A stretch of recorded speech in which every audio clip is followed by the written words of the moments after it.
হিন্দু মুসলমান দাঙ্গা বাঁধানোর জন্য অনেকে এখনো পর্যন্ত চেষ্টা চালিয়ে যাচ্ছে। ওয়াদানা আনকা ওয়িজরাক আল্লাযী আনকাযা যহরাক। হে নবী, আমি কি আপনার পিঠ থেকে বোঝা নামিয়ে দেয়নি যা আপনার পিঠকে বাঁকা করে রেখেছিল? এটা ১৫০০ বছর আগের কথা। ওই সময় আয়ামে জাহিলিয়াত, এটা নবীজির পিঠকে বাঁকা করে ফেলেছিল। আল্লাহ ওই সমস্ত বোঝাগুলো কোরআনে কারিম দিয়ে সব দূর করে তার মাজা, তার পিঠকে আবার মেরুদণ্ডকে সোজা করে দিয়েছিলেন। 2024-এর 5 আগস্টের আগ পর্যন্ত আমরা আয়ামে জাহিলিয়াত দেখি নাই, কিন্তু আওয়ামে জাহিলিয়াত দেখেছি। এটা আমাদের বুকের উপরে যে পাথর চাপা দিয়ে রেখেছিল, হযরতে বেলাল, হযরতে খাব্বাবকে যেভাবে অত্যাচার করেছিল, হয়তো এভাবে না হলেও ইনডাইরেক্ট এদেশের 18 কোটি মানুষ ঠিক বুকের উপরে একটা পাথর নিয়ে আমরা বসবাস করতাম। আল্লাহ যেন পাথরটা নিজের হাতে সরিয়ে দিয়েছেন। কোরআনে কারিমে সূরা নমলের 50 নম্বর আয়াতে আল্লাহ জানিয়েছেন, অমাকারু মাকরাও ওয়া মাকারনা মাকরাও ওয়া হুম লা ইয়াশউরুন। হে নবী, ওরা ষড়যন্ত্র করেছিল, এমন ষড়যন্ত্র করেছে সূরা ইব্রাহিমের তাফসিরে পেয়েছি পাহাড় পর্যন্ত টলে যাওয়ার উপক্রম হয়েছিল। মাকার না, আমি আল্লাহ নিজেও একটা কৌশল করলাম। ষড়যন্ত্র করে কাফেরেরা আর কৌশল করে আল্লাহ। শব্দ দুইটাই মাকার না, মাকরন এটাই মাজদার, কিন্তু বাংলা অর্থ করার সময় আকাশ পাতাল পাল্টিয়ে গেছে। কাফের বেঈমানদের বেলায় এই শব্দটার বাংলা অর্থ দাঁড়াবে ষড়যন্ত্র, দুর্বিসন্ধি, আর আল্লাহর ক্ষেত্রে এই শব্দটার অর্থ দাঁড়াবে কৌশল।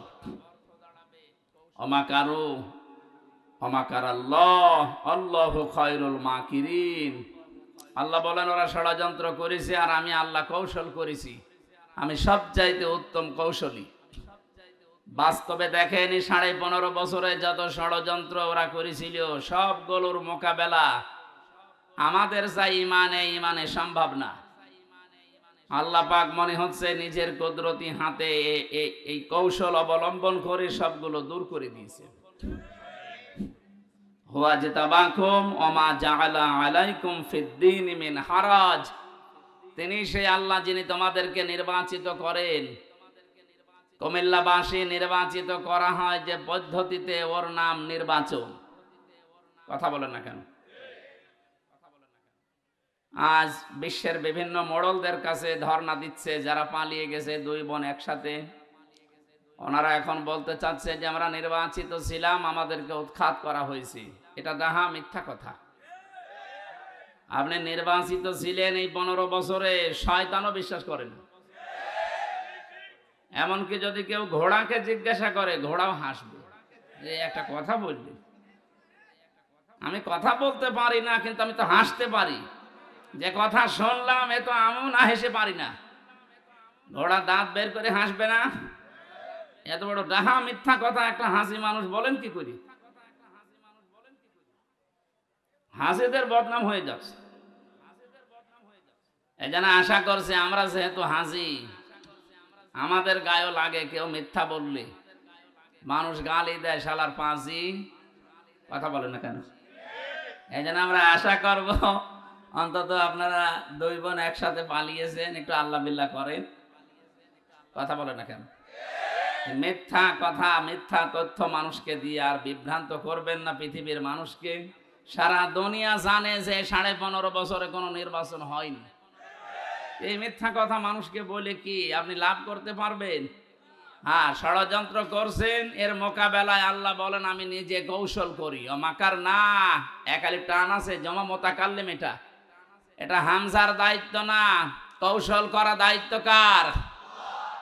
যেহেতু আল্লাহ আমাদেরকে নির্বাচিত করেছেন লক্ষ লক্ষ নবীর উম্মতদের মাঝখান থেকে উম্মতি মুহাম্মদ হিসাবে, আর আমাদের উপরে যত বিপদ আপদ মুসিবত আসবে, ষড়যন্ত্র আসবে, ওমা জাআলা আলাইকুম ফিদ্দীন মিন হারাজ, দিনের উপরে চলতে থাকবেন। যত ষড়যন্ত্র আসবে, বিপদ আপদ আসবে, আল্লাহ বলেন আমি নিজে এখানে কর্তা, নিজে দায়িত্ব নিয়ে ওগুলো সব সরিয়ে দেব। আপনি লক্ষ্য করে দেখেন 15.5 বছরে জুলুম অত্যাচারের স্টিম রোলার যেভাবে চলেছে, 1500 বছর আগের কথা জানি না, কিন্তু 15.5 বছর দেখলে মনে হচ্ছে আমরা আগার সেই আয়ামে জাহিলিয়াতের যুগে ফিরে গিয়েছিলাম। এই কঠিন পরিস্থিতি মোকাবেলা করা শুধু আমাদের দ্বারা হয়নি, আল্লাহ নিজে এই বিপদ আপদ সরিয়ে দিয়েছে। সর্বশেষ সরিয়েছেন 2024 সালের 5 আগস্টে। কথা বলেন না কেন? কেন সরালেন? আল্লাহ রাব্বুল আলামিন বলেন, ফালাম্মা নাসু মা যুক্কিরু বিহি ফাতাহনা আলাইহিম আবওয়াবা কুল্লা শাই। সূরা আনামের 44 নম্বর আয়াতে আছে, পৃথিবীর মানুষ যখন আমি আল্লাহর আদেশ নিষেধ ভুলে যায়, তখন তাদের বরকতের যা দরজা, শান্তির দরজা, ওগুলো আমি আল্লাহ খুলে দেই। লাফাতাহানা, একটা দরজার কথা না, আবওয়াব বহু বচন দিয়েছেন, বাবের বহু বচন। ওদের আনন্দের যত দরজা আছে, সুখের যত দরজা আছে, আমি আল্লাহ নিজে খুলে দেই। কোন সময়? যখন তারা আমার আদেশ ভুলে যায়। আমরা দেখতে পেলাম 2006 সালের 28 অক্টোবর যে ঘটনা তারা ঘটিয়েছে, তামাম পৃথিবীর ইতিহাস তারা পাল্টিয়ে ফেলেছে। বিশ্ববিদ্যালয়ে থাকাকালীন বহু ইতিহাস পড়েছি, কিন্তু এই ইতিহাস কোনোদিন পড়িও নাই, শুনিও নাই যে মানুষ হত্যা করার পরে লাশের উপরে ড্যান্স দেওয়া যায়। অথচ এটা দুনিয়ায় হয়েছে। এই কথা বলেন না কেন? একটা কুকুরকে মারার পর লাশের উপরে ড্যান্স দিয়েছে, আমি পাইনি, দেখিও নি। কিন্তু জসিম ভাইকে তারা হত্যা করার পরে লাশের উপরে নৃত্য করেছে, ড্যান্স দিয়েছে। দৃশ্যের পরে মনে মনে করলাম, না, এই এরা কি গো, এই ছেলে, ইয়ার কি মারতে আসো এখানে?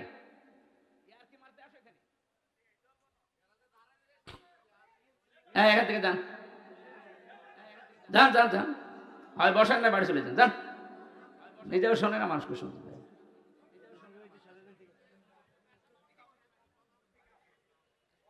আমার ভাইরা, 6 সালের এই পরে 7 সালে ডিসেম্বর মাসে সিরাজগঞ্জ থেকে একবার অনুষ্ঠান করে বাড়ি যাচ্ছিলাম। তখন বাসে আসতাম, বাসের পেছনে ড্রাইভারের পেছনে বসে আছি, গাড়ি যাচ্ছে। হঠাৎ দেখলাম রাস্তার মাঝে একটা কুকুর মরে পড়ে আছে। ড্রাইভার কুকুরের ওপর দিয়ে না দিয়ে বাম দিয়ে চালিয়ে দিল, গাড়ি ঝাঁকি দিয়েছে। ড্রাইভারকে বললাম, আপনি এমন করলেন, এখনই তো উল্টিয়ে যেত। ড্রাইভার আমারে বলছে, দেখছেন একটা কুকুর মরে পড়ে আছে, আমি ডবল করে চাপা দেব, আমার বিবেক নেই। আরে ভাই, এ তো মরা কুকুর, এতে মেরে ফেললে কি আর না মারলে কি, তো মরেই গেছে। ড্রাইভার আমার দিকে ঘুরে বলছে, হুজুর আপনি কি আসলেই হুজুর নাকি ভান ধরেছেন? আপনি কেমন হুজুর? আপনি দেখেন একটা মরা গরু, মরা কুকুর পড়ে আছে, আমি ডবল করে চাকা চালাবো, আমার বিবেক কি মরে গেছে? পিঠের ওপরে থাবা দিয়ে বললাম, আপনার নাম কি? সুব্রত। নাম শুনে বুঝলাম ঈমান নেই, কিন্তু বিবেক আছে। এক কথা বলছেন এখন, ওর ঈমান আছে, নামেই বোঝা যাচ্ছে ঈমান নেই। সুব্রত বালা, তার মানে বিবেক আছে। একটা মরা জিনিস, যদিও নিকৃষ্ট জীব কুকুর, তারপরও আপনি মারতে পারলেন না ডবল করে। এই পৃথিবীতে আমরা চোখে দেখা গত বছরে জীবিত মানুষকে পিটিয়ে সাপের মতো মেরে ফেলার পরে দেখলাম তার লাশের ওপরে ড্যান্স দিচ্ছে। এটাকে মানুষ বলা সম্ভব? এদের কাজ নিষিদ্ধ করা হচ্ছে এমনিতে না, আমি নাম ধরেই বলছি। ছাত্রলীগ নিষিদ্ধ করার মতো 100 কারণ আমি বলতে পারবো এখন, কিন্তু এদের বৈধতা দেওয়ার মতো একটা কারণও নেই। আপনি যাতে বৈধতা দেবেন, কোন কারণে একটা দেখান। বিশ্বজিৎকে যারা মেরে ফেলতে পারে, একটা হিন্দু মানুষ যে মেরেছিল ওই শাওন, তাদের একজন আমার সাথে জেলে ছিল। বলছে, ভাই এমন কোপ দিলাম, আমারে বারবার বলছিল যে কিসের শিবির, আমি হিন্দু মানুষ। আমি আপনাদের মতো হাফ হাতা না, আমি ফুল হাতা, তারপরেও ছাড়ি নাই। কথা বুঝতেছে? আমি ওই দিন ওই শব্দটা শুনেছিলাম যে আমরা মুসলমানরা হাফ হাতা আর ওরা ফুল হাতা। একটা একটা করে আপনি জাহাঙ্গীরনগর বিশ্ববিদ্যালয়ের দিকে তাকান, 100 মেয়ের ইজ্জত সম্ভ্রম নষ্ট করার পর ওরা মিষ্টি বিলোচন করেছে যে আমরা সেঞ্চুরি করলাম। 100টা কারণ আমার এই মোবাইলে আছে যে 100টা কারণে ওদের নিষিদ্ধ করা যায়, কিন্তু বৈধতা দেওয়ার জন্য আমি একটাও পাইনি। আপনি তো বলেন তো যে এই কারণে বৈধতা দেওয়া যায়, বলেন তো কি করেছে? এত যা করেছে সবে অবৈধ কাজ।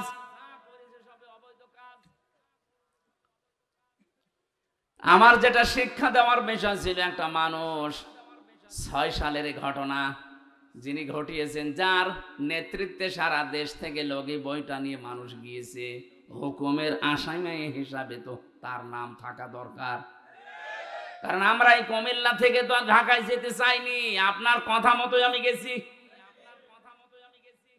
মনে করলাম 6 সালের পরে আল্লাহ মনে হয় সব উল্টিয়ে দেবে, না 2 বছর পরে দেখি না, আল্লাহ নিজেই পাল্টিয়ে তাদের হাতে ক্ষমতা দিয়ে দিল, সে যেভাবেই হোক। মনে করলাম 5 বছর গেল যাক, ও আল্লাহ 14 সালে 9 সালে দেখি 14 সালে আবার আল্লাহ তাদেরকে দিয়েছে, 18 সালে দেখলাম আল্লাহ তাদেরকে দিয়েছে, 24 সালেও দেখলাম আল্লাহ তাদেরকে দিল। কোরআনের এই আয়াতের দিকে তাকিয়ে মনে করলাম আল্লাহ মনে হয় এই আয়াতে যা বলেছে ঠিক না। ও আল্লাহ কয়দিন পরে দেখি আল্লাহ তার এই আয়াতের বাস্তবতা একেবারে অক্ষরে অক্ষরে দেখিয়েছে। হাত্তা ইযা ফারিহু বিমা উতু, আমি তাদেরকে যে নিয়ামত দিয়েছিলাম, আমার এই দানকৃত ক্ষমতা বলেন, টাকা পয়সা বলেন, পাওয়ার বলেন, প্রভাব প্রতিপত্তি বলেন, যেগুলো নিয়ে তারা শান্তি শান্তি শান্তি অনুভব করত, আমার এই দানকৃত বস্তু নিয়ে যখন তারা আনন্দে আত্মহারা হয়েছিল, ফারিহু বহু বচন আছে, তারা যখন আনন্দে মেতেছিল, আখাযনাহুম বাগতাতান। এখানে যারা আরবি গ্রামার বোঝে জিজ্ঞাসা করেন, আখাযনা এক আলিফ টান আছে, এর ফাইল কর্তা সরাসরি আল্লাহ নিজে, হোম দিয়েছেন। এরপরে আল্লাহ পাক বলেন আমি নিজে তাদেরকে ধরলাম বাগতাতান, আকস্মিক ভাবে, ফাইদা হুম মুবলিসুন, ওরা হতাশ হয়ে গেল, নিরাশ হয়ে গেল। আপনি তাকান এই আয়াতের দিকে, 1500 বছর আগে নাজিল হওয়া, আমার মনে হচ্ছে 2024 সালের 5 আগস্টে 1:30টার সময় নাজিল হয়েছে। 1:30টার সময় আল্লাহ এমন হঠাৎ করে ধরেছে যে দুপুরে খাবার খাবে তাও সময় পায়নি। এর নাম বাগতাতান, আকস্মিক ভাবে ধরা। এতটুকু আল্লাহ আয়াতটা শেষ করে দেয়নি, পরের শব্দে জানিয়েছেন ফাইদা হুম মুবলিসুন। ও মানুষগুলোর চেহারার দিকে আপনি তাকিয়ে দেখেননি নবী? ওরা হতাশ হয়ে পড়েছে, নিরাশ হয়ে গেছে। যতগুলো জালেম এই 5 তারিখের পরে ধরা পড়ছে, আপনি তাকান প্রত্যেকের চেহারায় হতাশার ছাপ। এই যে কালা মানিক চেহারা দেখেছিলেন যেদিন ধরা পড়ে, কলার পাতায় শুয়েছিল, এমনকি বিসি পর্যন্ত উড়ে গেছে। ওর সংসার করার কাজ শেষ। সংসার করবা,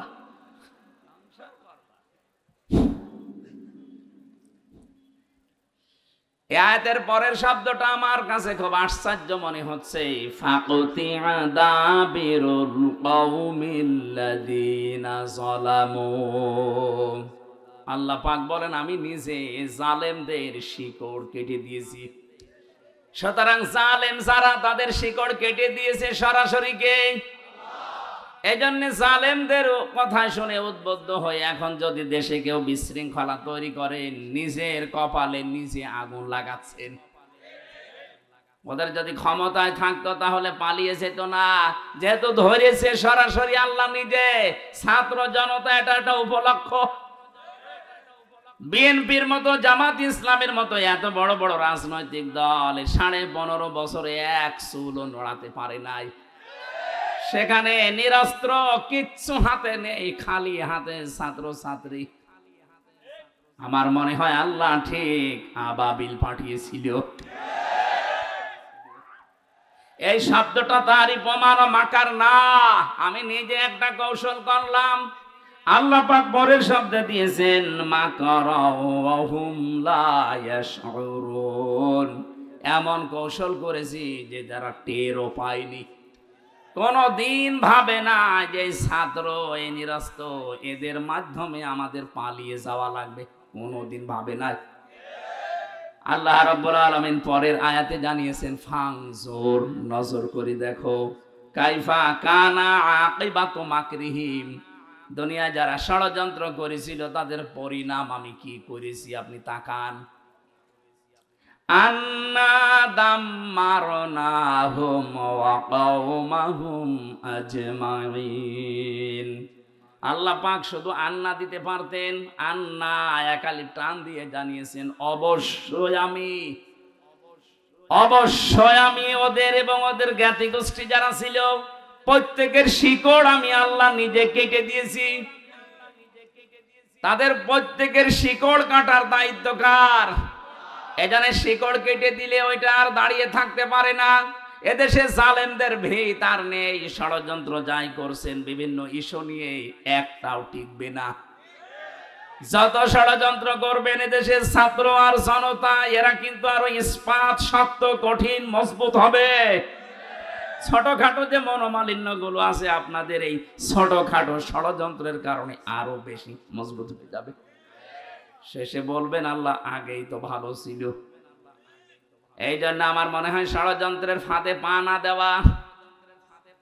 ওরা যখন পালিয়ে গেছে আমরা চাই ওরা আল্লাহ বিল্লাহ করে দুনিয়া থেকে মুসলমান হয়ে বিদায় নিয়ে চলে যাক। আর আমরা আহ্বান জানাবো এই দেশ থেকে আমরা যারাই বিদেশে পাঠাই তারা রেমিটেন্স যোদ্ধা, টাকা পয়সা এই দেশে পাঠায়। আপনারা 2 বোন আজ 3 মাস হয়ে গেল একটা টাকাও পাঠাননি। পাঠিয়েছে একটা টাকাও দেয়নি।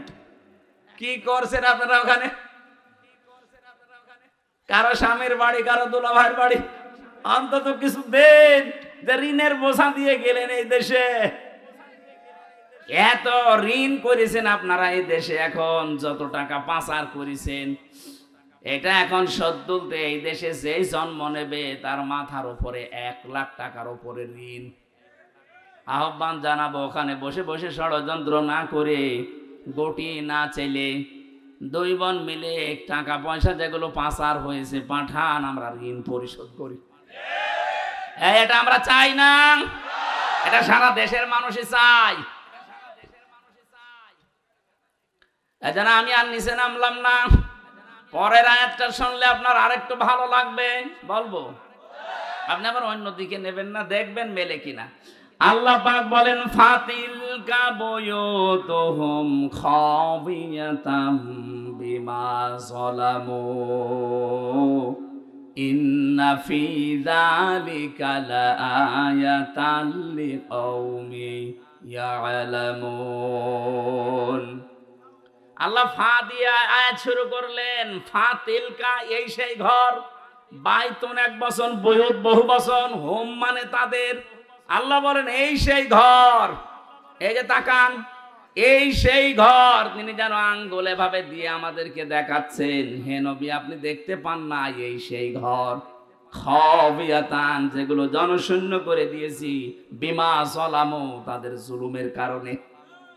কি জুলুম করেছিল তারা?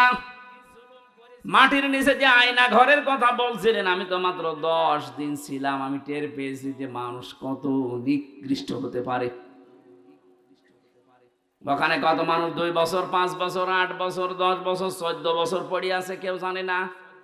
এত বড় বড় নখ হয়ে গেছে, চুল দাড়ি গপ মনে হচ্ছে জঙ্গল থেকে বেরিয়ে আসতেছে। কিছু কিছু মানুষ এই বড় বড় নখ দিয়ে দেওয়ালের সাথে খুশিয়ে খুশিয়ে লিখে রেখেছে যে ভাই যদি বাইরে যেতে পারেন তবে নাম্বারে একটু বলবেন যে আমি বেশি আছি। টের পাচ্ছেন? 10 দিনই আমার জীবন অতিষ্ঠ হয়ে গেছে, আমার মাজা এখনো পর্যন্ত ব্যথা। মুফতি ফখরুল ইসলাম আমার সাথে ছিলেন, উনি বলছিলেন হামজা ভাই আপনার সাথে কি করে জানি না, তবে আমার এই পায়ের ভেতর দিয়ে হাত দিয়েছে এইভাবে, পায়ের ভেতরে হাত দিয়ে সামনে যে লোহার ব্যারিকেড দেওয়া ওর সাথে আটকে হ্যান্ডকাপ দিয়ে লাগিয়ে দিস 2 মিনিট 5 মিনিট না, বছরের পরে বছর 1.5-2 মিনিট সময় দিল টয়লেট করার জন্য। সকালে কয়েকটা পচা ছোলা দিয়েছে তো দেখতাম, দুপুর বেলা দিয়েছে, যা খাবার মনে হচ্ছে কেউ মাখিয়ে দিয়েছে। পারলে খান, না বলে রোজা রাখেন। মাঝে মাঝে ভাবতাম আল্লাহ যারা দায়িত্বে এখানে আছে এরা বাইরে যে সংসার করে কি করে। এদের তো মা বাবা স্ত্রী সন্তান আছে, এদের তো বন্ধু বান্ধব আছে, বাইরে যে এরা মিলামিশা করে কি করে। অবশ্যই এরা লাল পানি খায় অথবা ওরা ঘুমের বড়ি খায়, তাছাড়া স্বাভাবিকভাবে জীবন এই দৃশ্য দেখে যাওয়ার পরে ওদের বাইরে যেয়ে সংসার করা সম্ভব না। এত বড় জুলুম যেখানে করেছিলেন, বিভিন্ন নেতাদের বাড়িতে শুনতাম টর্চার সেল আছে, আবার ফাহাদকে পিটিয়ে মারার মতো জায়গা বানিয়ে রেখেছে। এরকম কঠিন ভয়ঙ্কর দৃশ্যগুলো যারা তৈরি করলেন, আল্লাহ পাক বলেন এই জুলুমের কারণে ওদের বসবাসের ওই ঘর বাড়ি আমি আজ বিরান জনশূন্য উজাড় গৃহ বানিয়ে দিয়েছি। এর বাস্তব প্রমাণ বাংলাদেশ। আপনি আমার কুষ্টিয়ায় চলেন, হানিফের বাড়ি দেখতে, কি জৌলুসপূর্ণ বাড়ি, কি জাঁকজমকপূর্ণ ঘর, অথচ এখন মনে হচ্ছে জাতীয় টয়লেট। শুধু এইটা না, গত পরশুদিন আমি দিনাজপুরে ছিলাম, ওখানকার যিনি এমপি ছিল, মন্ত্রীও ছিল এক সময়, সেই লোকটার বাড়ি আমাকে দেখাতে নিয়ে গেল। কি অবস্থা, আমার মনে হচ্ছে 8-9 জন মিলিয়ে একসাথে টয়লেট করছে। মনে আছে জাতীয় টয়লেট পেয়েছে, অথচ কয়েকদিন আগে ওখানে মানুষ গিয়ে দুর্বিসন্ধি করত, ষড়যন্ত্র করত, মানবতার বিরুদ্ধে, ইসলামের বিরুদ্ধে, মুসলমানদের বিরুদ্ধে। আপনি মিলাতে পারছেন না, আল্লাহ যেন দেখিয়ে দিচ্ছে এই সেই ঘর, এই সেই, বলেন আপনি ঢাকার ধানমন্ডি যান, এই সেই ঘর। আজকেও পেপারে দেখলাম 4-5 জন একসাথে বসেছে টয়লেট করতে, মানে প্রসাব করছে, মনে হচ্ছে একবার দল বেঁধে চলে গেছে। আমার বাস্তব জীবনের একটা কাহিনী আমি শিক্ষার জন্য বলি। 2016 সালে গিয়েছিলাম হজে। আমি তাওয়াফ করা শেষ করলাম, তখন বেশ ভালোই লাগছিল। হঠাৎ আমি উপরে গিয়ে যেই দাঁড়িয়েছি, দেখি আমার পেটে মারাত্মক ব্যথা। এক পুলিশকে ডাক দিয়ে বললাম, ভাই এতক্ষণ তো ভালোই ছিলাম, এখন আমার পেটে ব্যথা করছে, খুব যন্ত্রণা। পুলিশ আমার দিকে তাকিয়ে ওর ভাষা দিয়ে বলছে, ইয়া হাজি ওর হজ্জাত আয়না বিলাদুকা। ও হাজি, দেশ কোথায়? আমি জি, তুমি বাংলাদেশ। বাংলাদেশ থেকে এসেছি। আমারে বলছে, আপনি এটা কোন জায়গা জানেন না? না তো। বলছে, এটা আবু জাহেলের বাড়ি, আপনি এখনো পায়খানা না করে দাঁড়িয়ে আছেন, তাড়াতাড়ি করেন। হ্যাঁ, সত্যিই পায়খানা করে দেখি আমার পেটের ব্যথা ভালো হয়ে গেছে। আল্লাহ আমাকে জানাতে চেয়েছে, হামজা এত টাকা খরচ করে আসলে 6000 কিলোমিটার দূর থেকে, আর এই শয়তানের বাড়ি পায়খানা না করে চলে যাবা, তাড়াতাড়ি করো। আমার তো মনে হচ্ছে ওই দৃশ্যের পরে বাংলাদেশে বহু জালেমের বাড়ি ঘর আল্লাহ জাতীয় টয়লেট বানিয়ে দেবে। দেশের মানুষের পেটে ব্যথা হবে, বিভিন্ন রকমের মান্যত করবে, ওখানে সে পুরা করবে। এক কথা বলেন না কেন? এখান থেকে আগামী প্রজন্ম যারা যারা যেন শিক্ষা নেয়, এজন্য আগে তিলকার আগে ফা দিয়েছেন, এটা ব্যাখ্যা। আল্লাহ বলেন শুধু এইটাই না, পরবর্তী যারা পৃথিবীতে জালেম হবে, জুলুম করবে, যেখানে বসে ওই জায়গাটা আল্লাহ অভিশপ্ত করে দেবে। এখানে আগামী যারা ক্ষমতায় বসবেন তারা যেন জালেম হয়ে না যান। আমি আশা করছি কথা বোঝাতে পেরেছি। এরপরও যদি কেউ না বোঝার ভান করেন, এদিকে আসেন, ছড়ি কোদাল দিয়ে বোঝাচ্ছি। এটা আমি আয়াত খেলা করার জন্য পড়ি নাই। আগামীতে যারা চেয়ারে বসবেন তারা যেন জালেম হয়ে না যান, শিক্ষা নেবেন। 5 বছর হয়তো জুলুম করবেন, জনতা কিন্তু জেগে উঠবে।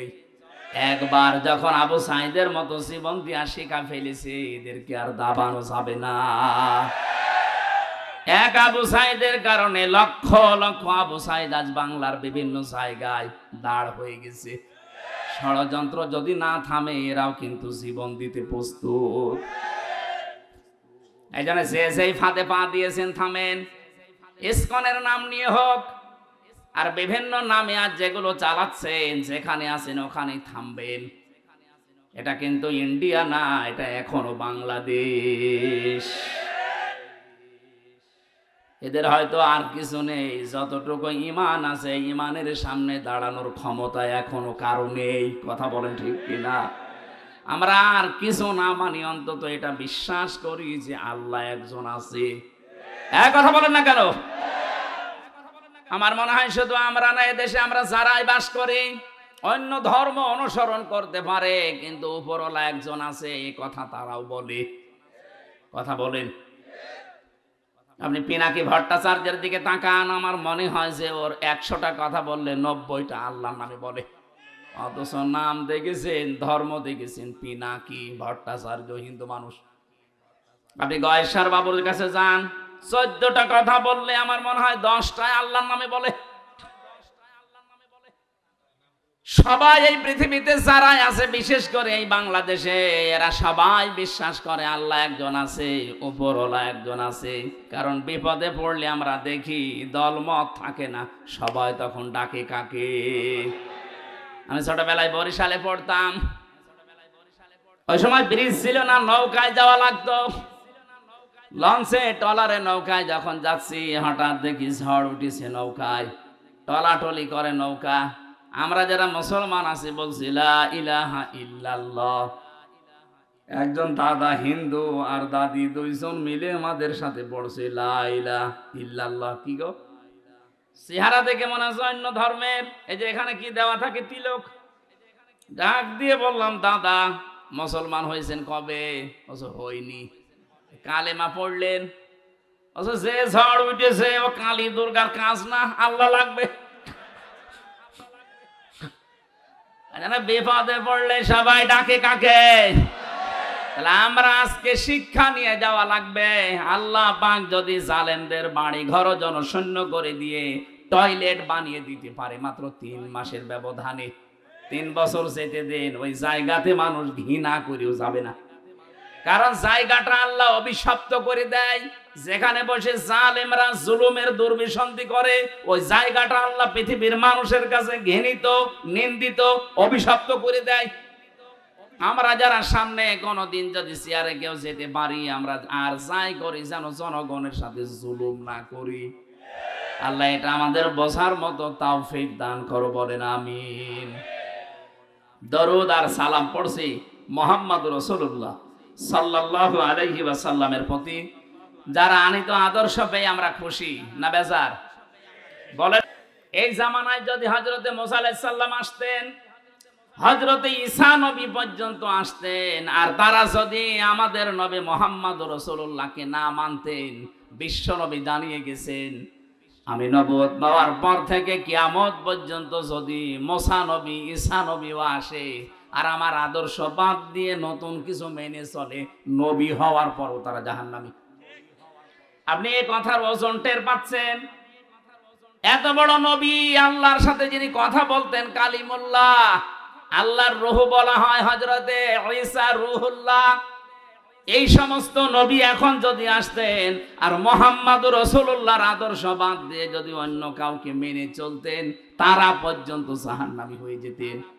তা আপনি যাকে মেনে চলেন, যার আদর্শ মতো চলেন, উনি কি মুহাম্মদুর রাসূলুল্লাহর চাইতেও দামি? আমি ইঙ্গিত দিলাম, জ্ঞানী মানুষ আশা করছে আপনি বুঝে ফিরেছেন। এরপরও যদি কেউ না বোঝার ভান করে থাকেন, আপনার এখানে বসে নবী ওয়াজ করলো আপনার কাজ হবে না। এই কোরআন কিন্তু নবীজি আবু জেহেলের সামনেও যেভাবে পড়েছিলেন, আবু বকরের সামনেও ওইভাবেই পড়েছিলেন। আবু জেহেল কোরআন শোনার পরে তার শয়তানি বেড়ে গেছে, আর আবু বকর কোরআন শোনার পরে তার ঈমান যা ছিল আরো বেড়ে গেছে। এইজন্য এখানে যারা বসেছেন, যদি আবু বকরের মতো মন নিয়ে বসেন, ঈমান যা আছে মাস্ট বি আরো বাড়বে। যাদাতুহুম ঈমানা, তাদের ঈমান বাড়তেই থাকবে। কিন্তু আবু জেহেলের মতো মন নিয়ে যদি বসেন, আমি আমির হামজা না, কাবার ইমাম আব্দুর রহমান সোদাইসি ওয়াজ করলেও আপনার ঈমান বাড়বে না, আপনার শয়তানি বাড়বে। আশা করছি আপনি আবু জেহেলের মতো মন নিয়ে না, আবু বকরের মতো মন নিয়ে বসবেন। এক কথা বলেন না কেন? আমার আজকের আলোচনার বিষয় যে জাহান্নামের আয়াত পড়লাম, এমনি পড়ি নাই। পৃথিবীতে যে যেই ধরনের অপরাধ করবে আল্লাহ পাক তাকে ওই জাহান্নামের দরজা দিয়ে প্রবেশ করাবে। আমি বহুবার এই কুমিল্লাতে এসেছি, বিশেষ করে 3টা বছর তো জালেমের জেলখানায় ছিলাম। এর আগে যতবার এসেছি বহু জায়গায় বলেছিলাম যে জাহান্নাম নিয়ে আমাদের এই দেশে, বিশেষ করে বাংলাদেশ আর ভারত, এই 2টা দেশে একটা ভ্রান্ত তথ্য দেওয়া আছে। আমরা মনে করি জাহান্নাম 7টা আর জান্নাত 8টা। না, জাহান্নামের স্তর বা জান্নাতের স্তর 7টা 8টা হতে পারে, কিন্তু জান্নাত আর জাহান্নাম একটাই। আমি এটা বানিয়ে বলছি না। সূরা নাহাল না হিজর, সূরা হিজরের ভেতরে আছে 14 নম্বর পারার 3 নম্বর পৃষ্ঠা 7 নম্বর লাইনের 43 44 নম্বর আয়াত। আল্লাহ পাক বলেন লাহা সাবাতু আবওয়াব লিকুল্লি বাবিম মিনহুম জুজুম মাকসুম। এই জাহান্নামের দরজা 7টা। যে যেই ধরনের অপরাধ করবে আল্লাহ তাকে দিয়ে সেই দরজা দিয়ে প্রবেশ করিয়ে শাস্তি দেবে। তাহলে জাহান্নাম কয়টা? এই যে প্রাইমারি স্কুল দেখেন, স্কুল তো একটা, ক্লাসরুম 5টা। যে যেই ক্লাসে পড়ে সেই দরজা দিয়ে সে প্রবেশ করে। আপনি ক্লাস 5-এ পড়েন, আপনি 4-এর ক্লাসে এসে বসে থাকবেন, আপনার কোনো লাভ আছে? ক্লাস 2-তে পড়েও কোনোদিন ক্লাস 5-এ যে বসে থাকলে লাভ আছে? না, আপনাকে বসতেও দেবে না, ওখানে ক্লাস করতেও দেবে না। কারণ যে ক্লাসে পড়েন ওই দরজা দিয়ে প্রবেশ করে ওই জায়গায় বসেন। জাহান্নামে একটা, তার স্তর আল্লাহ বানিয়েছেন 7টা। আমরা জানি জান্নাত 8টা স্তর বানিয়েছেন, আমরা মনে করি 8টা। না, আল্লাহ পাক জান্নাতের স্তর বানিয়েছেন 100টার উপরে। এই কোরআনে আছে। সবগুলো আমরা জানি না, আমরা মাত্র 8টা জানি। আর জাহান্নাম 7টা না, জাহান্নামও 100টার উপরে স্তর আছে। আমরা 7টা বেশি জানি। যে যেই ধরনের অপরাধ করবে আল্লাহ পাক বলেন তাকে ওই দরজা দিয়ে প্রবেশ করি আমি আল্লাহ শাস্তি দেব। কারণ জাহান্নামে এটা একটা ফাঁদ। এটা কি? পাখি ধরে মানুষ কি দিয়ে? ফাঁদ দিয়ে। বলেন না কেন? সূরা নাবার 21, 22, 23 এই 3টা আয়াতে ওই তথ্যগুলো আছে। তাফসীরুল কোরআন মাহফিল লিখেছেন, আমরা তাফসীর আকারে কথা বলবো ইনশাআল্লাহ। জবান খুলে এবার পড়েন আউযু বিল্লাহি মিনাশ শাইতানির রাজিম। একটু বাতাস দেন তো 5 মিনিট। বিসমিল্লাহির রহমানির রহিম।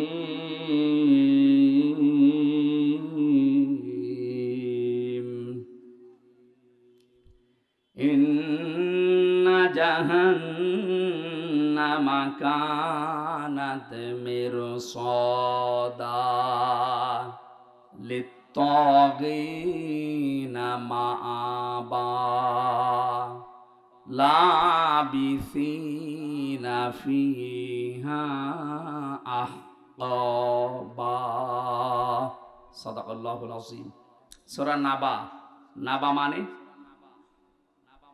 এই আপনারা ঘুমাচ্ছেন, এটা ক্লাস চলছে, 1 ঘন্টার ক্লাস চলছে। ছাত্রের মতো জবাব দেবেন। 1 2 ছেলে মেয়েরা যেখানে জবাব দেয় কি করে?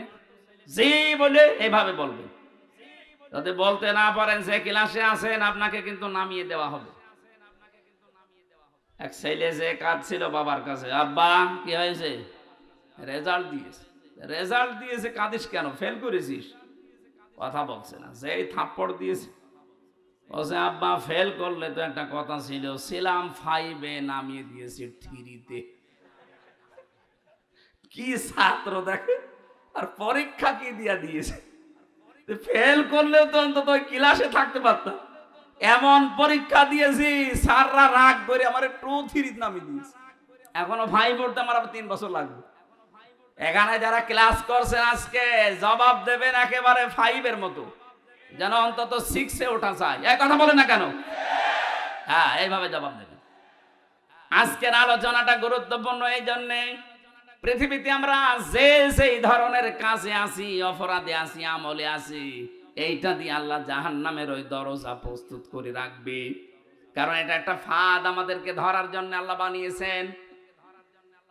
আমরা এখন নিজেরাই চিন্তা করবো যে আমাদের জীবনের দিকে একটু তাকাই, আসলে আমি কোন দরজা দিয়ে প্রবেশ করার মতো উপযুক্ত হলাম। যদি হয়ে থাকি তাহলে এই মুহূর্তে রাস্তা বাদ দিয়ে জান্নাতের 100টা স্তর আছে, যে কোনো একটা রাস্তায় আমি দৌড়াবো। কথা বলেন না কেন? আশা করছি আপনি বুঝবেন যদি স্থির থাকেন। আল্লাহ বলেন অবশ্যই জাহান্নাম কানাত মিরসাদা, এটা একটা ফাঁদ, এটা আমি বানিয়েছি। কেন এ ফাঁদ বানালাম? কাদের জন্য? লিত্তাগিনা মাবা, 1 নম্বরে যারা দুনিয়ায় সীমা লঙ্ঘন করে, 2 নম্বরে এই পৃথিবীর ময়দানে লাবিসিনা ফিহা আহকাবা। প্রথম নাম্বার কারণটা আমরা শেষ করি আগে। সীমা লঙ্ঘন দুনিয়া যারা করবে তাদের স্থায়ী এবং কোনোদিন তারা এখান থেকে আর বের হবে না, এইটাই তাদের জায়গা। তাহলে প্রথম নম্বরে জাহান্নামে, এই যে একটা নাম, এটা যে দরজাগুলোর নাম বলছি, জাহান্নাম একটা, লাজা একটা, হতমা একটা, হাবিয়া একটা, সাঈর একটা, সাকার একটা, এরকম 7টা দরজা, মেন দরজা আছে, আর ছোটখাটো দরজা 100টার উপরে। এর প্রথমটায় ভয়ঙ্কর একটা নাম, জাহান্নাম। নাম কি বলেন? বলেন। একটা দরজার নাম মনে করেন এটা ক্লাস 5-এর দরজা, এখান দিয়ে আল্লাহ প্রবেশ করাবে। প্রথম নাম্বারেই তাদেরকে প্রবেশ করাচ্ছে দুনিয়াতে যারা সীমা লঙ্ঘন করেছেন। সীমা লঙ্ঘন কি? সেই দুনিয়া তৈরির পর থেকে আল্লাহ এটা আমাদেরকে আগে জানিয়েছেন, আমাদের আদি পিতা আদমের মাধ্যমে। হযরতে আদম আলাইহিস সালাম জান্নাতের ভেতরে বেশ আরামেই ছিলেন, কিন্তু তার মনের ভেতরে একটা অজানা অশান্তি ঘুরপাক খাচ্ছিল।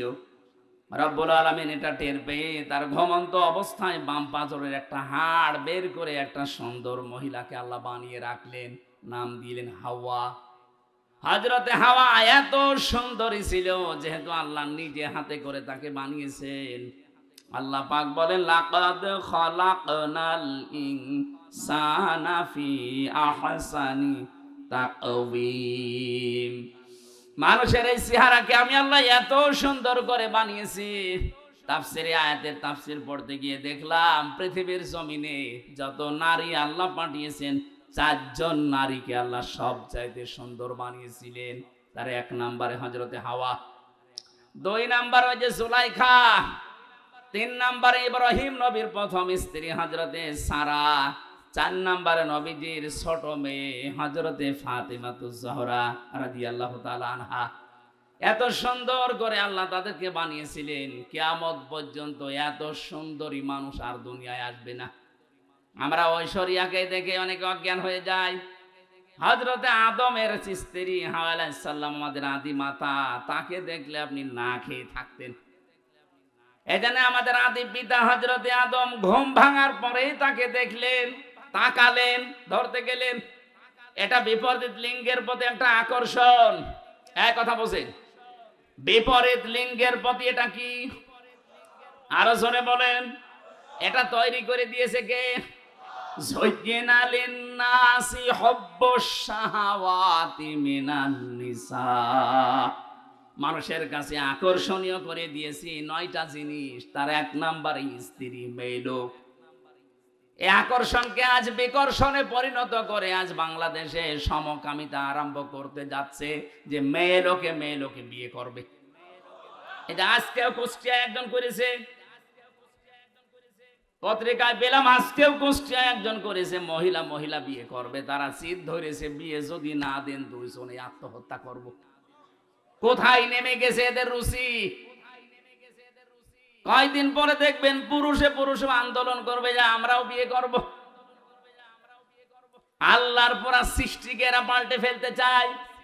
আল্লাহ পাক বলেন আদম আলাইহিস সালামের বিপরীত লিঙ্গের প্রতি আমি আল্লাহ একটা আকর্ষণ তৈরি করে দিলাম। এইটাই আমার ফাইনাল চূড়ান্ত সিদ্ধান্ত, কিয়ামত পর্যন্ত বিপরীত লিঙ্গের প্রতি একটা আকর্ষণ আপনার থাকবে। যাদের এই আকর্ষণটা বিকর্ষণে পরিণত হয়ে বিপরীত লিঙ্গের দিকে যেতে চাই না, সমলিঙ্গের দিকে যেতে চান, আপনি বুঝবেন আপনি আর মানুষ নেই, আপনি জানোয়ার। পৃথিবীর জানোয়ারও এত নিচে নামে না। এক কথা বলেন না কেন? সুতরাং সমকামিতা যারা প্রমোট করছেন, আজ বাংলাদেশে মানবাধিকারের অফিস বানানোর নাম করে সমকামিতার অফিস বানাতে ঢাকায় আন্দোলন চলছে। সে যে দেশ হোক না কেন, আপনাদের দেশে আপনারা চালান, এই দেশে ৯৬% মুসলমান। আল্লাহর এই নিষিদ্ধ কাজ একজন জীবিত থাকতে আমরা হতে দেব না। এক কথা বলুন, এই নিষিদ্ধ কাজ জারি হয়ে গেলে আল্লাহর গজব পড়বে। লূত আলাইহিস সালামের জামানায় যেমন গজব দিয়ে আল্লাহ জর্ডানে ওই সাগরকে ডেড সি বানিয়ে দিয়েছেন, মৃত সাগর। এই শুধু এই পুরুষে পুরুষে জেনা করার কারণে। ওইটা যদি বাংলাদেশে চালু হয়, এ দেশকে আল্লাহ এ শুধু কক্সবাজারের এই সমুদ্রের পানিকে শুধু ২০ হাত লম্বা করে বলবে যা একটু ঘোরন দিয়াই, পুরা বাংলাদেশ পানির নিচে যেতে কয়েক মিনিটে। এরকম ডেড সি বানাতে আল্লাহর কি 10 বছর লাগবে? বলেন।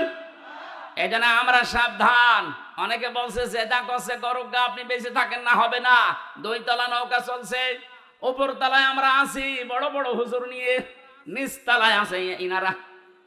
বারবার উপর তলায় পানি নিয়ে আসতে যায়। আমরা যদি বলি ঝামেলা করেন কেন, নিচে পানি নেই, ওরা বলেছে ঠিক আছে তোমার উপরে আর ডিস্টার্বে আসবো না।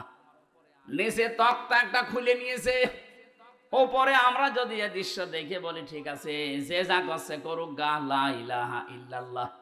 ওরা যেমন নিজেরা ডুববে, আমাদেরকেও ডুবাবে। এখন এই পানি থেকে যদি বাঁচতে চান, এই কাজ যারা করছে তওকার তক্তা যারা খুলে ফেলছেন, অবশ্যই উপরে যারা আমরা আছি লা ইলাহা ইল্লাল্লাহ এখন বাদ দিয়ে তাড়াতাড়ি করে ওদের নিষেধ করা লাগবে। যদি নিষেধ শুনতে না চায় পিটানো লাগবে, পিটিয়েও কাজ না হলে বেঁধে রাখা লাগবে, বেঁধে রেখেও কাজ না হলে মেরে ফেলা লাগবে। কথা বলছেন কেন? কারণ আমাদের তো বাঁচা লাগবে নাকি? আপনি সমকামিতা আরম্ভ করে শুধু নিজেরা মরবেন না, আল্লাহ রাগ করে যদি গজব দেয় আমরাও মরবো। এই কারণে আমার বাঁচতে হবে আগে। আপনি এই কাজ করতে পারবেন না। এই জন্য তো বাংলাদেশে এত আন্দোলন হচ্ছে যে ফারুকীকে তাড়াতাড়ি সরান, সে সমকামিতা প্রমোট করে। আমরা ফারুকের বিরুদ্ধে না, কিন্তু তার এই নিকৃষ্ট কাজের বিরুদ্ধে। সে যে সিনেমাগুলো বানিয়েছে, এই ব্যাচেলর, 60% সিঙ্গুলার নাম্বার, একটাতেও মুসলমানের কোনো উপকার হয় দেখান। শুধু চরিত্র ধ্বংস করা আর পরকীয়া প্রেম কি করে করা যায় সেইটা শিখিয়েছে। এখন প্রশ্ন আসতে পারে হুজুর আপনি কয়দিন দেখিয়েছেন, আমার দেখা লাগে না। এগুলো স্ক্রিপ্ট দেখলেই বোঝা যায় যে এর ভেতরে আছে কি। নিজের স্ত্রীকে দিয়ে যারা সমকামিতার এই প্রমোট করে, বিশেষ করে যে ব্যাচেলর, এই সিনেমাতে যে মানুষগুলো অভিনয় করেছে তাকান, এই মানুষগুলো নিজের স্বামীকে বাদ দিয়ে কি করে পরকীয়া প্রেম করা লাগে এই শিক্ষা জাতিকে দিচ্ছে। এমনি জাতিকে ধরে রাখা সম্ভব হচ্ছে না। এমনি নাচনি পড়ি, তারপর যদি ঢোলের মাড়ি পায় ও তো কাপড় খুলে নাচবে। কথা বলে না কেন? এই জন্য তো বারবার আমরা আহ্বান জানাই, প্রতিবাদ জানাই, কষ্ট হয় আমাদের, এরপরেও আমরা প্রতিবাদ জানাচ্ছি। আপনি অপরাধ করে নিচে মরবেন না, আমারে নিয়ে মারাবেন। কথা বলেন ঠিক কিনা? আমরা আমাদের নিজেদের বাঁচার তাকিদে হলে ওই প্রতিবাদ করছি। সুতরাং আজ যারা সমলিঙ্গের প্রতি আকর্ষণ, আপনি আর মানুষ নেই, আপনি জেনে রাখেন আপনি জানোয়ার। বলেন, কোন জানোয়ার মারা গেলে জানাজা হয়, কবরে দেওয়া হয়। তা আপনি জানোয়ার মারা গেলে আপনারও জানাজা নেই, কবর নেই, মুসলমানদের কবরে আপনার জায়গা নেই। হয় আপনাকে আমরা পুড়িয়ে ফেলবো, নাই নদীতে ভাসিয়ে দেব। জানি যাদের কপালে হেদায়েত নেই, এত কড়া কথা বলার পর এই শালাদের কাজ হবে না। এই মিডিয়া, এই শালাদের বললাম, এটা আবার দিয়ে দিও না। এটা বলার মতো মুখ দিয়ে চলে এসেছে, দেখবেন এইটাই কালকে দেবে যে এই শব্দ হুজুর বলেছে, এখন কি করবেন পরে। হযরতে আদম আলাইহিস সালাম যখন ধরতে গেছেন, আল্লাহ বলে তাকানো যাবে না, ধরাও যাবে না। হযরতে আদম আলাইহিস সালাম বলেছিলেন আল্লাহ তাকানো যাবে, ধরা যাবে, কোন বুদ্ধি আছে ওইটা বলেন। আল্লাহ পাক বলেন বুদ্ধি একটা আছে, বিয়ে করা লাগবে। হযরতে আদম বলছে আল্লাহ আমি আগেই রাজি। আগে রাজি মানে বাংলাদেশে বহু আদমের সন্তান আমরা আছি। এই যুবক মানুষ নামাজের ফরজ কয়টা? 13টা বলতে পারে না, কিন্তু বিয়ে করা ফরজ এটা জানে। এটা জানে না। আল্লাহ রাব্বুল আলামিন বলেন বিয়ে করতে রাজি হও, দেন মোহর কই? দেন মোহর নেই। দেন মোহর নেইতে বিয়ে করার শখ আসে কোত্থেকে? তার মানে আয়াত থেকে বোঝা যায় বিয়ে করার আগে আপনার দেন মোহর জোগাড় করা লাগবে। যদিও বাংলাদেশে এখন সিস্টেম নেই, বাকিতে লিখে রাখেন পরে সময় পেলে দেব। তো বাকিতে লিখে রাখেন পরে সময় পেলে দেব, পরে সময় পেলে বিয়ে করবেন। কথা বলেন না কেন? এখানে হাজারো আল্লাহর ওলি বসে আছে, এখনো পর্যন্ত দেন মোহর দেয়নি। জনম বাকি, পুরা ফাঁকি। মাহফিলের সভাপতি ইঞ্জিনিয়ার সাহেব, কত আপনার দেন মোহর? কত? 1.5 লাখ। আপনি সেই আমার বাবার বয়সী, এরপরেও 1.5 লাখ, আর আমি আমার 50,000। না, 1.5 লাখ অনেক বেশি করে ফেটেছে। আলহামদুলিল্লাহ দিয়েছেন। হ্যাঁ ঠিক আছে, জমি জায়গা লিখে দিয়ে লিখেছে, অথচ এখানে দেন মোহর বাকি আছে। আমি চেহারা দেখলে টের পাচ্ছি। হাত তোলেন তো কাদের বাকি আছে। দেখি একবার মুসলমানি দিয়ে দেখি, দেন মোহর দিতে পারো না? কুমিল্লার বদনাম হয়ে যাবে না? কে এবার ছেলে মেয়ে বিয়ে দেবে? দেন মোহর বাকি আছে যাদের, না হাসি ঠাট্টার জন্য না, দেওয়া লাগবে। ওয়াতো হুন্না উজুর হুন্না ফারিদা, এটা নামাজ পড়ার মতো ফরজ। কি কথা বললেন না? আর একটা নিয়ম বাংলাদেশ থেকে দূর করা লাগবে। আজ যারা 150, 200, 250 বরযাত্রী নিয়ে মেয়ের বাড়িতে খেতে যান, এটা ছোট লোকি কারবার, জায়েজ নেই এটা। আপনি অলিমা করবেন, নিজের বিয়ের অলিমা নিজে করবেন, মেয়ের পক্ষের আরো 50, 100, 200 জন, আর আপনার নিজের আত্মীয় আরো 200, 500 লোক নিজের বাড়িতে খাওয়াবেন। কিসের বরযাত্রী যাচ্ছে? বাবার যেটা কুসন্তান ওইটা বরযাত্রী যায়। আপনি কি কুসন্তান? আজকে নিয়ত করেন জীবন আর কারো বরযাত্রী যাবো না। বিয়ে হয় হোক না হয় না হোক, বিয়ে করলে দরকার হয় বাবাকে বলবেন যে আমি অনুষ্ঠান করবো আমার বাড়িতে, মেয়ের বাড়ির আরো 50 জন নিয়ে এসে খাওয়াবেন। 18, 20 বছর, 22 বছর এত কষ্ট করে এই মেয়েটা মানুষ করে আপনাকে দিচ্ছে, ওই মেয়েটার কোনো লাভ ওর মেয়ের আর মা আর বাবা পায় না, সব লাভ আপনার। এই কথা বলছেন এখন? আপনার সন্তান তার ধারণ করা লাগে, আপনার বংশ বৃদ্ধি করা লাগে, খেদমত করা লাগে, সারা জীবন আপনার বাড়ি থাকা লাগে। অথচ মেয়েটা মানুষ করে দিলেও তার কি লাভ আছে? কোনো লাভ নেই। খালি 18, 20 বছর, 22 বছর ওর পেছনে বিনা কারণে শ্রম দিয়েছে আর খরচ করেছে। আমি বারবার এটা বলছি কারণ আমার 3টা মেয়ে, কোনো ছেলে নেই। আমার তো বাঁচা লাগবে নাকি? না ভাই, এটা মাসলা, আপনি মেনে নেন, অন্তত আমাকেও বাঁচান। আমার ছেলে 3টা হলে আমি মাসলা বলতাম না মনে হয়। না, এই নিয়ম বাংলাদেশে যেহেতু আছে, কুমিল্লা ছেলে আছে কিনা জানি না, বরযাত্রী যান, এটা পাল্টাবেন।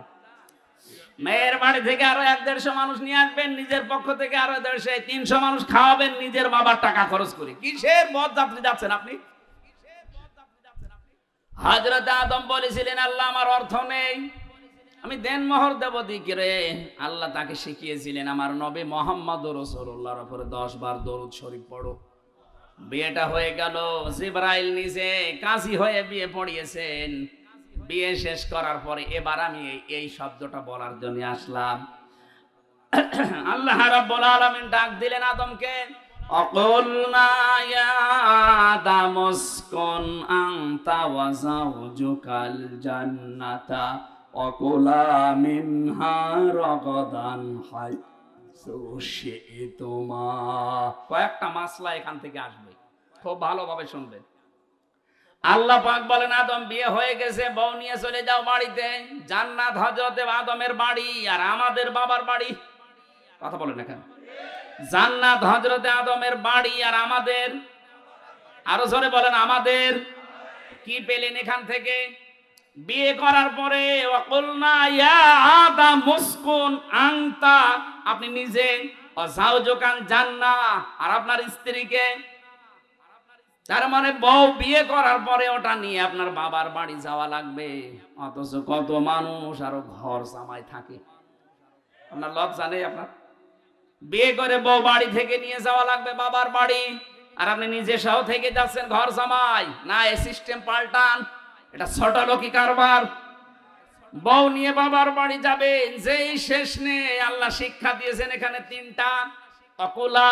যারা আরবি গ্রামার বসে জিজ্ঞাসা করেন, আল্লাহ কিন্তু আংতা অকুলা দিতে পারতেন, একবারেই দিয়ে বসন দিয়েছেন যে নিজের বাড়িতে বউ নিয়ে যাওয়ার পরে নিজে মরণের খাওয়া খাবা, এরপরে বউকে খাওয়াবা না, একবারে কোলা দিয়ে বসন কেন দিলেন? আজ বাংলাদেশে নারী পক্ষ, নারী স্বাধীনতা আন্দোলন, নারী বিপ্লব পরিষদ, নারী মুক্তি পরিষদ 13টা সংগঠন কাজ করছে মেয়েদের অধিকার আদায়ের জন্য। অথচ আল্লাহ যে অধিকার মেয়েদের দিয়েছে, কিয়ামত পর্যন্ত পৃথিবীর কেউ এই অধিকার দিতে পারবে না। আল্লাহ পাক কি সমতা দিয়েছেন দেখেছেন? কোলা আদম নিজে খাবে, তারপরে বউ খাবে, হবে না। যেই পরিমাণ সেই মানের খাবার নিজে খাবে, ওই মানের খাবার স্ত্রীকে খাওয়ানো লাগবে। এমনকি কোন মানুষ যদি ভালোবাসা মহব্বতের নজরে নিজের স্ত্রীকে খাবার খাওয়ায়, প্রতিটা লোকমা সাদগা দেওয়ার মতো সওয়াব হয়। মানুষ খাবার খাওয়ায় নিজের বউর বাদ দিয়ে অন্যের বউকে। ও বলছে ঠিক, তার মানে ও কি করে? কুমিল্লাবাসী, আজ বাংলাদেশে যদি আয়াতটা রাষ্ট্রীয়ভাবে কায়েম থাকতো, আল্লাহর কসম মেয়েরা যে আন্দোলনগুলো করার জন্য বিভিন্ন ফাঁদে পা দিয়ে আজ বেপরদা হয়ে চালাচ্ছে যে আমাদের অধিকার দেওয়া লাগবে, সমান অধিকার। কিসের সমান অধিকার? আল্লাহ পাক আপনাদের অধিকার আমাদের চাইতে আরো 3 গুণ বেশি দিয়েছেন। কি কথা বললেন? আদমকে দেওয়া কোলা, নিজে যা খাবে, নিজে যা পরবে, ওই পরিমাণে ওই মানের খাবার হওয়া লাগবে। আপনি নিজে খাচ্ছেন বিরিয়ানি, বউকে খাওয়াবেন খিচুড়ি, হবে না। ওই মানের খাবার তাকে দেওয়া লাগবে, নাই তো আপনি কিয়ামতে জালেম হয়ে উঠবেন। এই জন্যে তো 2টা 3টা 4টা যাদের বউ, তারা যাতে ইনসাফ করতে না পারে, এই কারণেই তারা জাহান্নামী হয়ে যাবে। আল্লাহ 2টা 3টা 4টা বিয়ের কথা বলেছেন ঠিক, কিন্তু শেষে এসে বলেছেন যদি ইনসাফ করতে না পারো, যদি ভয় হয়, আশঙ্কা হয়, তো এক বউ নিয়ে সন্তুষ্ট থাকো।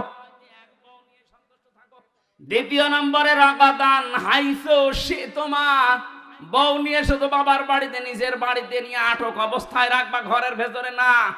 ওকে নিয়ে বেড়াতে যাবা, যেখানে ইচ্ছা যাবা, যা ইচ্ছা খাবা। তার মানে বউ নিয়ে বেড়াতে যাওয়া মাঝে মাঝে, এটা আদম নবীর সুন্নাত। এই নির্দেশ কার? আরো জোরে বলেন। কোনদিন নিয়ে গিয়েছেন কোন জায়গায় বেড়াতে? স্ত্রীকে সাজগোজ করার জন্য কোন স্বামী যদি অর্থ ব্যয় করে, নবীজি বলেন ওটা আল্লাহর রাস্তায় দান করার সওয়াব। মেজান সাহেব যদি ওনার স্ত্রীর জন্য প্রতি মাসে 20,000 টাকা করেও সাজগোজ করার জন্য কসমেটিক কিনে দেয়, মনে করবেন 20,000 টাকা আমি আল্লাহর রাস্তায় দান করে আসলাম। কোন স্ত্রী তার নিজের স্বামীকে নিজের দিকে আকৃষ্ট করার জন্য যদি সাজগোজ করে আয়নার সামনে বসে বসে যতক্ষণ সাজবে, নফল নামাজের সওয়াব হবে। আজ এই পারিবারিক জীবনে এই ছোটখাটো বিষয়গুলো গুরুত্ব দেয় না মেয়েরা, এই কারণে অধিকাংশ স্বামী পরকীয়া প্রেম করে। এটা আরেকটু জোরে বলতে পারলেন না? আর একটু জোরে বল। তার মানে পরকীয়া প্রেম এলাকায় চলছে।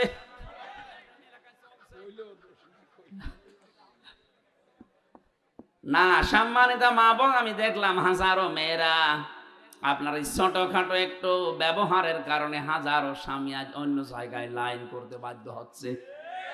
অথচ নেককার মহিলার যে গুণাগুণ, তার 1ম নাম্বারে গুণ হবে ইদা নাজারা ইলাইহা সাররাতুহু।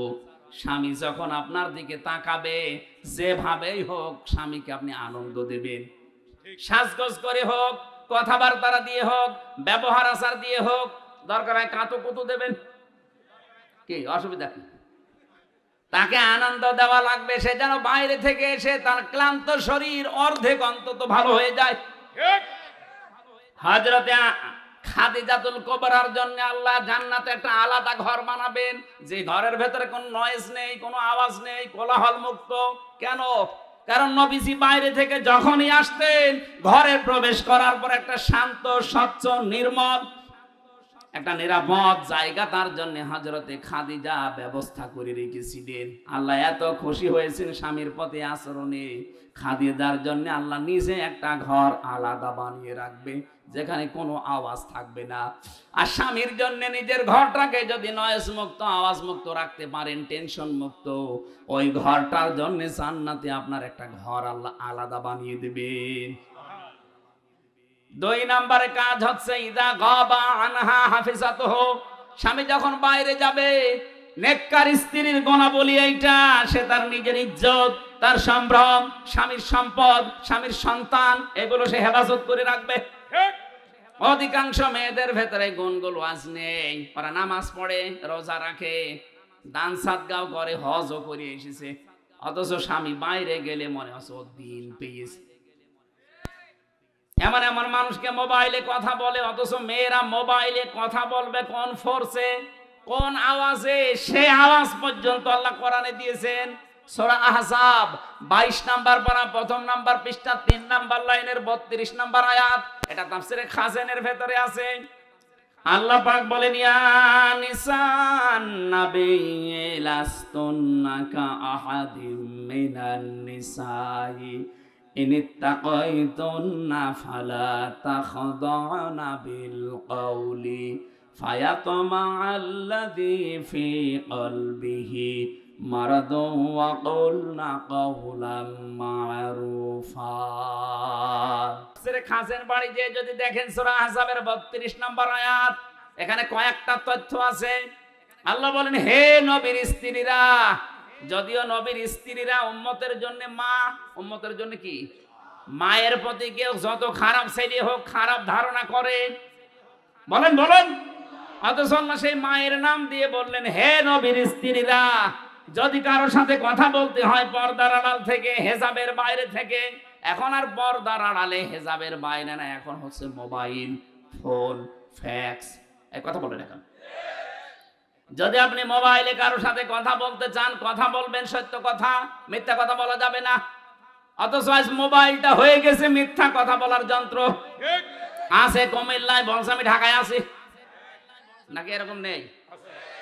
আল্লাহ বলেন, মেয়েরা যদি কথাও বলো কারোর সাথে, কথা বলবা সত্য, মিথ্যা কথা বলবা না, কিন্তু ভাষা হবে রুক্ষ সূক্ষ্ম। এমন গরম মেজাজে কথা বলবা, ওই পারে যে আছে ও যেন মনে করে আল্লাহ মেয়ে না, আজরাইল। কথা বলে না কেন? এখানে শুধু 14 জন পুরুষ মানুষের নাম আছে। এই 14 জন পুরুষ বাদ দিয়ে দুনিয়ার যে কেউ মহিলাদের সেটে যদি কল আসে, ওই 14 জনের ভেতরে আপনার আপন বাবা, ওই যে ধর্ম বাবা পাতিয়েছে, ওই বাবা বাদ দেন। আপন বাবা, আপন ছেলে, আপন ভাই, বোনের ছেলে, আপন বোনের ছেলে, আপন বোনের মেয়ে, না আপন বোনের ছেলে, আপন ভাইয়ের ছেলে, এরকম 14 জনের তালিকা আছে তাফসিরে সূরা নিসার 21 নম্বর আয়াত। এই 14 জন বাদ দিয়ে যদি কাবার ইমাম আব্দুর রহমান সুদাইসিও কল দেয়, আপনি কথা বলবেন সঠিক সত্য, কিন্তু ভাষা হবে রুক্ষ সূক্ষ্ম। এমন গরমে কথা বলবেন, মানুষের ভেতরে যদি শয়তান ধোকাও কিছু দেয়, ও যেন শয়তান আগে পালিয়ে যায়। আর যদি শাবনূরের কণ্ঠে দিয়ে মোলায়েম গলায় কথা বলতে আরম্ভ করেন, 1 দিন 2 দিন 5 দিন 2-3 মাস পরে দেখবেন আপনাকে নিয়ে আল্লাহর রাস্তায় চলে গেছে। আল্লাহ পাক বলেন, আদম সন্তান, তোমার এই স্ত্রীকে নিয়ে ঘুরতে যাবা, যেখানে ইচ্ছা যাবা, যা ইচ্ছা খাবা, কিন্তু সাবধান, ওয়ালা তাকরাবা হাদিহিশ শাজারাতা ফাতাকুনা মিনাজ জালিমিন। ওই গাছটার নিকটে যাবা না। এই গাছ আমরা অনেকেই মনে করি এটা গন্ধম গাছ। কি গাছ? না, শুধু গন্ধম গাছ হলে আল্লাহ কোরআনে আয়াত নাযিল করে আমাদের দিতেন না। আল্লাহ বলেন, ওই গাছটার নিকটে, মানে ওটা নিষিদ্ধ জায়গা আমি আল্লাহর জন্য। এরকম নিষিদ্ধ জায়গা এই পৃথিবীতে কোরআনে কারীম 500 জায়গার নাম দিয়েছে। এরকম 500টা আল্লাহর নিষিদ্ধ বর্ডার আছে, এগুলো যেন সীমা লঙ্ঘন করবা না।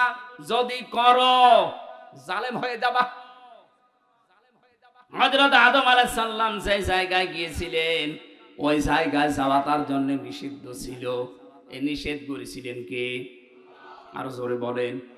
আপনার বউ নিয়ে ঘুরতে যাবেন, মেয়ে নিয়ে যাবেন, কিন্তু এমন অনুষ্ঠানে যাওয়া যাবে না যেখানে গেলে নিজেরও পর্দা থাকে না, বউরও পর্দা থাকে না।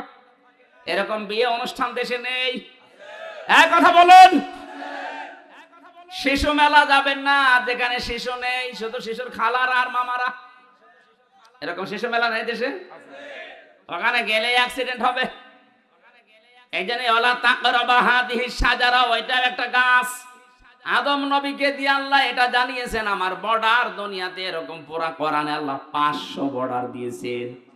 সুতরাং বর্ডার যারা ক্রস করে, সীমা লঙ্ঘন যারা করে, তাদের জন্য যে দরজা, ওটার নাম জাহান্নাম। নাম কি? আরো জোরে বলেন।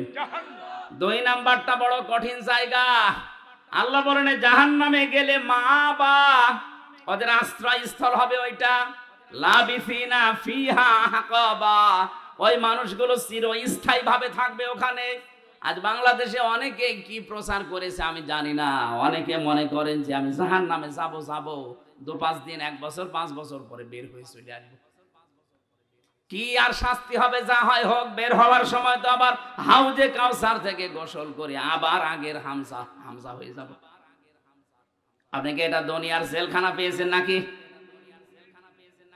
আমি 3 বছর আগে 64 কেজি হয়ে ঢুকেছিলাম। 3 বছর পরে আমার 10 কেজি ওজন কমে গেছে। তা তো ভালোই ছিলাম। আর জাহান্নামের ভেতরে আল্লাহ বর্ণনা দিয়েছেন, কাল্লা ইন্নাহা লাযা নাযাআতাল লিশাওয়া। কখনোই না, তাদেরকে আমি লাজা দিয়ে প্রবেশ করাবো। এটা আবার আরেকটা দরজার নাম। এই লাজা যাদেরকে দেব, সঙ্গে সঙ্গে প্রবেশ করলে চামড়া আগেই খসে যাবে। কি ভয়ঙ্কর জায়গা দেখেছেন? এই দরজা দিয়ে প্রবেশ করতে দেরি, চামড়া খসতে দেরি হবে না। জাহান্নামে লাজা নামে যে দরজা আল্লাহ বানিয়েছেন, এই লাজায় আল্লাহ তাদেরকে প্রবেশ করাবেন। এখানে শাস্তি হচ্ছে ঢুকলে আগে চামড়া খসে যায়। আমি তো 3 বছরে 10 কেজি কমে গেছে। আমি বের হওয়ার সময় 54 কেজি ছিলাম, প্রবেশ করার সময় 64 কেজি ছিলাম। 3 বছরে আমার খাওয়া দাওয়া দেওয়ার পরও 10 কেজি কমে গেছে। আর জাহান্নামে লাজায় দেওয়ার সঙ্গে সঙ্গে মানুষের চামড়া আগে খসে যাবে। আল্লাহ পাক বলেন এখানে ডাকবে কাদেরকে জানো? কারা এ দরজা দিয়ে প্রবেশ করবে? তাদউ মান আদবারা ওয়া তাওয়াল্লা ওয়া জামাআ ফাআওয়া। পৃথিবীর ময়দানে যাদেরকে সত্যের দিকে আহ্বান করা হয়, কিন্তু তারা উল্টো মুখ ফিরিয়ে চলে যায়। আর বাংলাদেশে এই প্রকার মানুষ বেশি। সত্যের দিকে আহ্বান করা হচ্ছে আল্লাহর কোরআন দিয়ে, নবীর হাদিস দিয়ে। আমি তো মন মতো কথা বলছি না, সবই দলিল দিয়ে বলছি। এগুলো শোনার পরেও যারা এবার টান করে মুখ ফিরিয়ে চলে যায়, হ্যাঁ বাদ দে। এই কথা যারা বলে মানুষগুলো জান্নাতে যাওয়া ওই রকম অসম্ভব, সূচের ছিদ্র দিয়ে উঠ যাওয়া যেরকম অসম্ভব। আমাদের আচরণ চরিত্র যেন এরকম আবার না হয়ে যায়। না বলছে বলুক, ওরকম বইলেই থাকে না। আমি আর কি মারার জন্য বলছি না। তাদের ডাক দেওয়া হবে তাদেরকে, মান আদবারা ওয়া তাওয়াল্লা, যে ব্যক্তি মুখ ফিরিয়ে নেয় আর উল্টো দিকে চলে যায়। আজ বাংলাদেশে এই অভ্যাসটা আমাদের অধিকাংশের হয়ে গেছে। না যে যত কোরআনের কথা এদেশে বলা হচ্ছে, এদেশ তো জান্নাত হয়ে যাওয়ার কথা। বিশ্বের কয়েকটা দেশ আমি কিছুদিন আগেও তো ঘুরে আসলাম। এই যে সিঙ্গাপুরে, মালয়েশিয়াতে এত কড়াকড়ি। সিঙ্গাপুরে কথা বলতে গেলে আমাদের দেশের মতো ওখানে 14 জায়গায় অনুমতি নেওয়া লাগবে। আমি এক জায়গায় কথা বলেছিলাম, অনুমতি নেওয়া ছিল না। এই জন্য যারা আয়োজন করেছিল ওরাও বিপদে পড়ে গিয়েছিল, আমাদের দেশের মতো। ওই দেশে কোরআনের কথা এত ওপেনলি না, সব ঘরের ভেতরে, অডিটোরিয়ামের ভেতরে, মসজিদে, এরকম জায়গা বিশেষ আছে। আর আমাদের দেশে এত উন্মুক্ত থাকার পরেও আমরা দেখতে পাচ্ছি সত্যের দিকে আলেমরা হাত পা ধরতে বাকি আছে। এত দরদ মাখা কণ্ঠ নিয়ে আপনাদের বাঁচাতে চাই, জাতির লোকেরা দেখি না অ্যাবাউট টান করে উল্টা দিকে চলে যাচ্ছে। আপনি কিন্তু জাহান্নামে লাজা, এই দরজা দিয়ে যাওয়ার উপযুক্ত হয়ে গেছেন। 2 নম্বর আচরণ দেখেন তো, জামাআ ফাআওয়া। যারা দুনিয়ায় মাল সম্পদ খালি জমা করে আর শুধু সংরক্ষণের জন্য বিভিন্ন কায়দা কৌশল পথ অবলম্বন করে, এইটাও বাংলাদেশে বেশি। দিনের পরে দিন শুধু সম্পদ জমা করতে আছে। আর কি করে এটা সংরক্ষণ করা যায়, কি করবেন আপনি এটা দিয়ে? এখান থেকে 200 বছর পরে যদি আপনি আবার ফিরে আসেন এই কুমিল্লায়, এই জমজম হোটেলেও যদি আপনি ঢুকতে চান, আল্লাহর কসম 200 বছর পর আসলে এই জমজমে আপনাকে ঢুকতে দেবে না। আপনার ছেলের ছেলের ছেলে 3 পুরুষের পরে তারা ঠিকই এটা বসবাস করবে।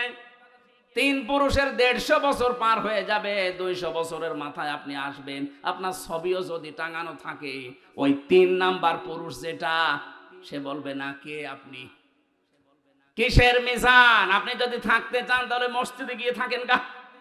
এই কথা বলেন না কেন? আল্লাহ রাব্বুল আলামিন এটা আমাদেরকে 1500 বছর আগে জানিয়েছেন। আমাল হায়াতুদ দুনিয়া ইল্লা মাতাউল গুরুর। দুনিয়ার জীবনটা কিন্তু ধোঁকা। ও আমার বান্দা বান্দিরা, অনেক ভালোবাসি তোমাদেরকে, এই ধোঁকায় পড়েছে নিজের আসল পুঁজি নষ্ট করে ফেলো না। সুতরাং আমরা প্রশ্নপত্র হাতে পেয়ে গেছি, এরপরও যদি ফেল করি, আমার মনে হয় আমাদেরকে 5 থেকে 3 নামিয়ে দেওয়া দরকার। আমরা 3 নামতে চাই না, আমরা 4 থেকে 5 থেকে 6-এ উঠতে চাই। যেন দুনিয়ার জীবনটা যেন অন্তত আমরা বুঝি এটা একটা ধোঁকার জায়গা। সে যেই বলেন, আপনার মা বাবা ও ধোঁকা, ছেলে মেয়েও ধোঁকা। স্বার্থ ছাড়া এই পৃথিবীতে কোনো মানুষ কোনো মানুষকে ভালোবাসে আমি পাইনি। এই জন্য ধোঁকায় পড়ে যেন আমার আসল পুঁজি আমি নষ্ট করে না ফেলি। যাই করব আমার আখেরাতের পুঁজি যেন ঠিক থাকে। কথা বলে না কেন?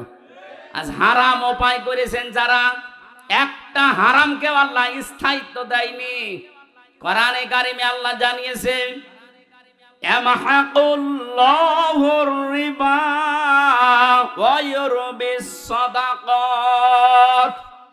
পৃথিবীতে যারা হারাম ইনকাম করবে, সুদ দিয়ে, মানুষকে ধোঁকা দিয়ে বোকা বানিয়ে যারা উপায় করে, এগুলো আমি আল্লাহ ধ্বংস করি।